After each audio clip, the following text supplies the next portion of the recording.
Sobat Centelno, bagaimana puasanya hari ini? Masih lancar kan? Tahukah Sobat Centelno, banyak film yang diadaptasi dari video game loh. Tentunya menarik untuk ditonton di rumah sambil menunggu berbuka puasa. Channel Centelno menyajikan 7 film adaptasi dari video game terbaik versi Centelno. Tak akan bosan deh, penasaran kan? Ayo tonton terus videonya sampai akhir. Sebelum saya lanjutkan, bagi Anda yang belum subscribe, silahkan subscribe sekarang. Dan jangan lupa, aktifkan loncengnya sekarang juga. Karena dengan Anda subscribe, Anda turut mengembangkan channel ini. Dan subscribe itu gratis. Pertama, Tomb Raider. Film bergenre action adventure, Tomb Raider mulai tayang di bioskop tanah air pada tahun 2018 silam. Film ini bercerita tentang petualangan perempuan berparas cantik dan pemberani Lara Croft. Lara Croft dibintangi peraih Oscar Alicia Vikander. Lara Croft adalah putri petualang eksentrik yang sangat independen. Ayah Lara menghilang saat ia masih remaja. Dalam sinopsis yang dikutip dari IMDb, Lara tumbuh menjadi perempuan mandiri setelah ditinggal sang ayah. Saat berusia 21 tahun, Lara menjadi kurir sepeda dan kerap berkeliaran di jalan-jalan London Timur yang trendy. Ia memilih untuk mencari penghasilan sendiri meski ayahnya meninggalkan sebuah perusahaan besar, dan saat itu ia juga kekurangan uang untuk membayar sewa. Petualangan Lara dimulai saat ia mulai mencari tahu teka-teki kepergian ayahnya. Ia lalu menemukan rekaman yang ternyata berisi pesan dari ayahnya. Dalam rekaman itu, ayahnya memberi tugas yang harus diselesaikan Lara. Film ini semakin seru karena dalam petualangannya, Lara menemukan berbagai tantangan. Sebelumnya, Lara Croft si Tomb Raider kerap diperankan oleh artis seksi seperti Angelina Jolie. Ia memerankan jagoan perempuan Lara Croft dalam episode Tomb Raider, yaitu film Lara Croft Tomb Raider tahun 2001, dan Lara Croft Tomb Raider The Cradle of Life tahun 2003. Selain Alicia Vikander, Tomb Raider juga dibintangi Walton Goggins, Hannah John Kamen, Daniel Wu, dan masih banyak lagi aktor dan aktris yang berperan. Tomb Raider diadaptasi dari sebuah permainan video game populer dengan karakter yang sama dan pertama kali diluncurkan pada tahun 1996. Film ini diproduksi oleh rumah produksi raksasa Warner Bros. Afrika Selatan menjadi salah satu lokasi pengambilan gambar dari film ini. Film ini mendapatkan rating lumayan, yaitu 6,3 di IMDb. Kedua, Resident Evil.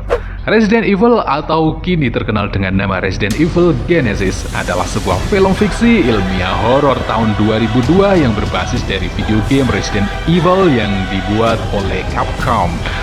Film ini merupakan seorang wanita yang terkenal amnesia bernama Alice bersama grup dari Umbrella Corporation yang sedang dalam tugas untuk menyelidiki sebuah fasilitas bawah tanah yang ternyata telah berubah menjadi zombie.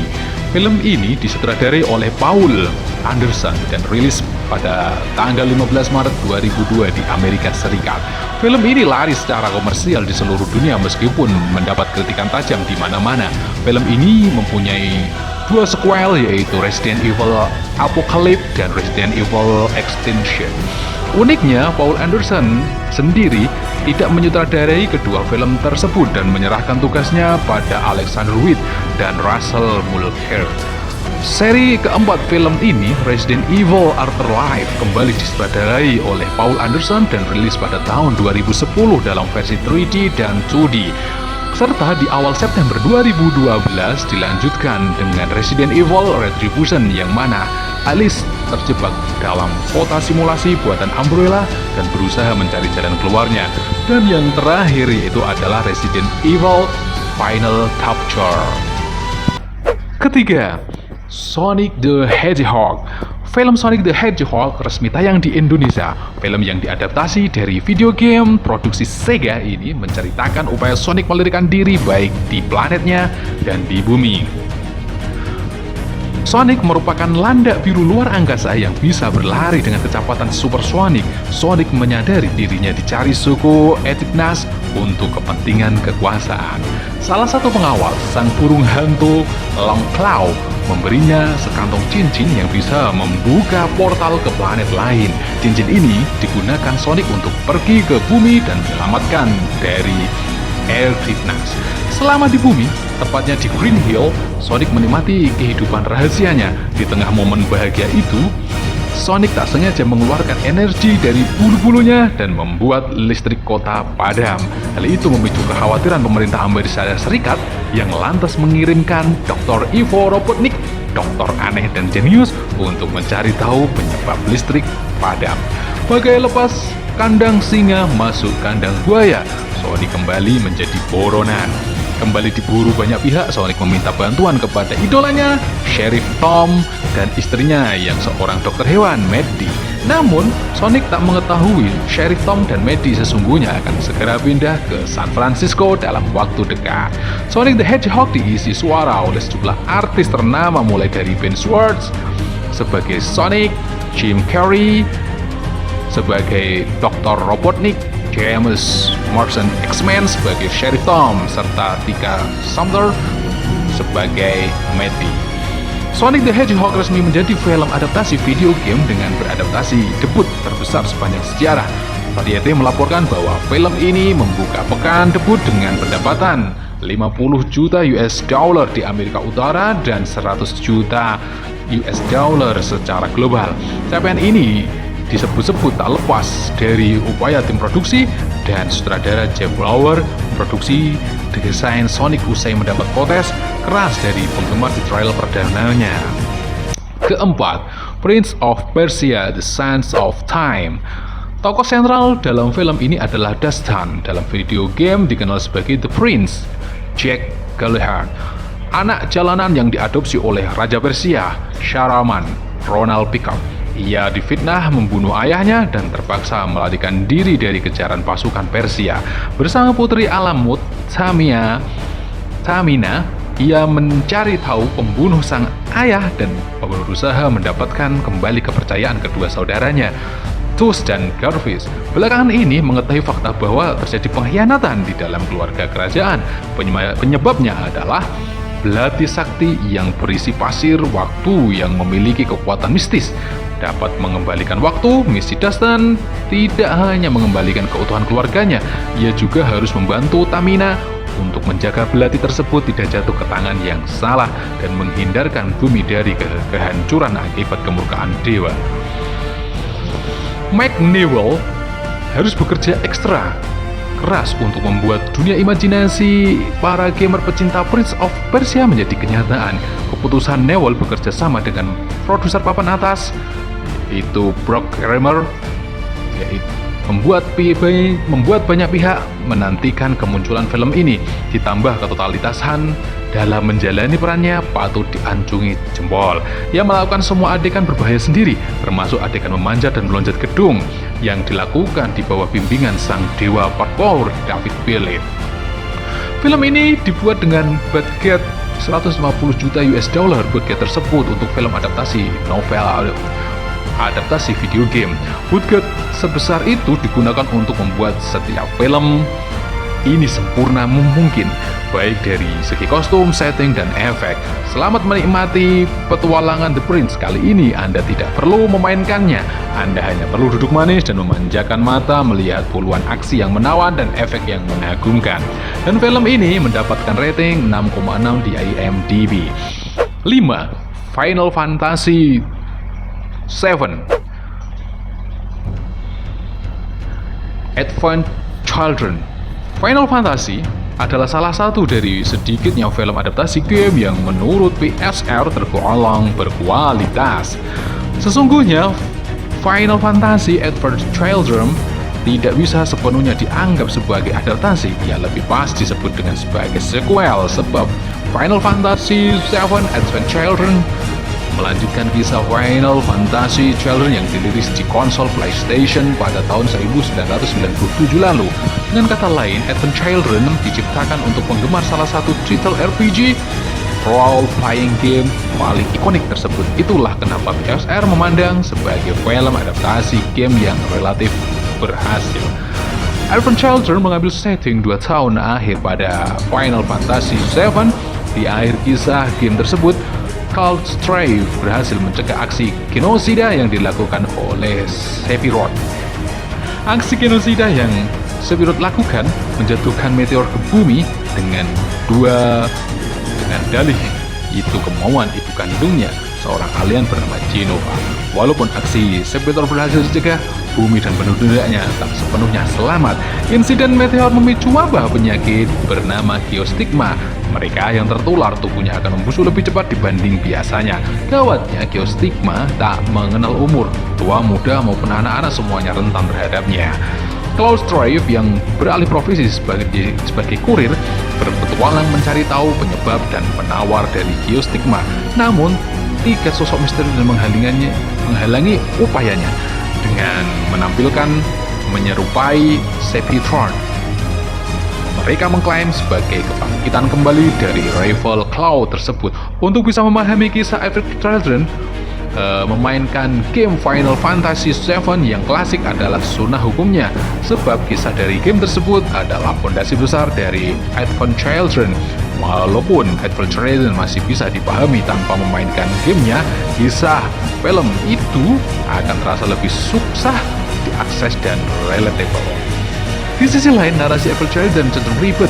Berbagai istilah asing tersebar sepanjang film tanpa penjelasan yang mumpuni.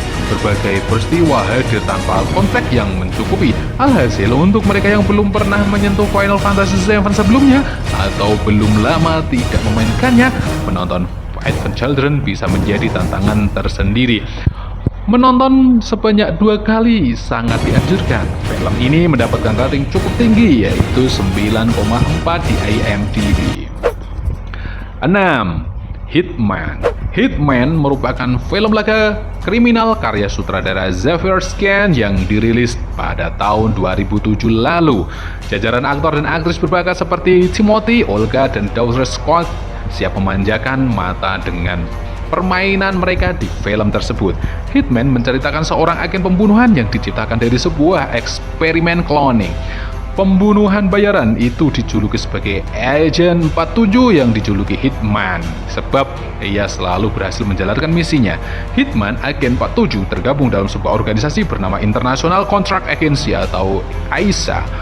AISA merupakan organisasi independen rahasia non-pemerintahan yang memiliki misi menyelenyapkan orang-orang penting di seluruh dunia. Pendiri AICA adalah seorang ilmuwan genetika bernama Dr. Peter Litvenko. Dr. Peter Litvenko mampu menciptakan kekuatan, kecepatan, stamina, dan kepintaran berpikir kepada para agen pembunuh bayaran. Setiap agen yang berada di bawah naungan AICA akan diberikan kode berupa tato barcode dan nomor yang terletak di leher belakang mereka. Oleh AICA, para agen juga dilatih secara khusus supaya mereka tidak memiliki perasaan di dalam hatinya, seperti rasa empati, cinta, sakit, bersalah, dan takut. AICA melakukan hal itu agar para agen bisa fokus pada masing-masing yang telah diberikan. Seiring berjalannya waktu, Dr. Peter Litvenko merasa bersalah atas perbuatannya kepada para agen. Pasalnya, organisasi tersebut kian menimbulkan mara bahaya bagi mereka. Pada akhirnya, ia memutuskan untuk melarikan diri bersama sang istri dan anaknya yang bernama Katia Hana. Atas perbuatannya, Dr. Peter Litvenko dianggap sebagai pengkhianat oleh organisasi tersebut. Film dimulai dengan scan di mana sekumpulan lelaki muda bertato barcode di lehernya diinstruksikan untuk bertarung. Mereka dilatih agar bisa menjadi agen yang profesional. Agen 47 kemudian mendapat misi untuk membunuh Presiden Rusia. Di depan umum, dia lantas membunuh sang presiden menggunakan senapan sniper tepat di kepalanya pada jarak 4 kilo. Namun ketika ia hendak pergi, seorang saksi bernama Nika Boronina melihat aksi pembunuhannya. Misi Agen 47 tentu bertambah sebab ia harus membunuh saksi mata dan pembunuhannya terhadap Presiden Rusia. Namun Agen 47 memutuskan untuk tidak membunuhnya. Film berdurasi 100 menit ini mendapat rating 6,3 dari 10 di IMDb. Yang ketujuh, Need for Speed. Film ini menceritakan pembalasan dendam dengan cara balap liar tope. merupakan seorang mekanik dan pembalap mobil berbakat. Ayah Toby meninggal dunia sebab ia harus mengurus bengkel yang memiliki banyak utang dan terancam bangkrut. Toby harus mencari uang untuk membayar utang bengkel apabila ingin mempertahankannya. Dino Brewster menawarkan Toby untuk memperbaiki mobil Ford Mustang GT 500 yang didesain oleh Carroll Shelby, seorang pembalap misterius. Apabila Toby berhasil memperbaiki dan mobil berhasil dijual, Brewster akan berbagi hasil penjualan. Kesempatan itu tidak disia-siakan oleh Toby. Dia memperbaiki mobil tersebut bersama para rekannya di bengkel. Setelah selesai, Brewster tidak menepati janjinya. Dia tidak memberikan bagian yang seharusnya dimiliki Toby, sehingga muncul konflik antara Toby dan Brewster. Perseteruan dilanjutkan dengan balapan liar yang juga melibatkan Peter, teman Toby. Pada saat balapan terjadi kecelakaan yang menewaskan Peter. Brewster kabur dan membuat Toby mendekam di penjara karena kematian Peter. Setelah 2 tahun di penjara, Toby bebas dengan syarat. Toby berniat untuk membalas dendam kepada Brewster. Untuk menemukan Brewster, Toby mengikuti balapan lintas negara. Sebuah balapan yang digelar seorang yang misterius ini akan mempertemukan Toby dengan Brewster. Syaratnya Toby harus tetap selamat dan menang sampai hari itu tiba. Film karya sutradara Kurt Ward serta penulis John Getz dan Josh Kettins ini tayang perdana pada tanggal 14 Maret 2014, berdurasi 130 menit. Need for Speed berada dalam naungan studio produksi Walt Disney Studios. Selama penayangannya, box office Mojo tercatat pendapatan film ini lebih dari 203 juta dolar Amerika Serikat dengan 159 juta dolar Amerika Serikat diantaranya berasal dari penayangan secara internasional. Situs Rotten Tomatoes memberi skor 23% untuk film ini, sementara penonton yang memberi skor 57%. IMDb memberi ranting 6,4 dari 10 untuk Need for Speed. Itulah ketujuh film adaptasi dari video game terbaik versi Centelno. Menurut Sobat Centelno, mana film yang menurut Sobat versi terbaik versi Sobat? Tuliskan di kolom komentar ya. Sampai jumpa di video menarik lainnya.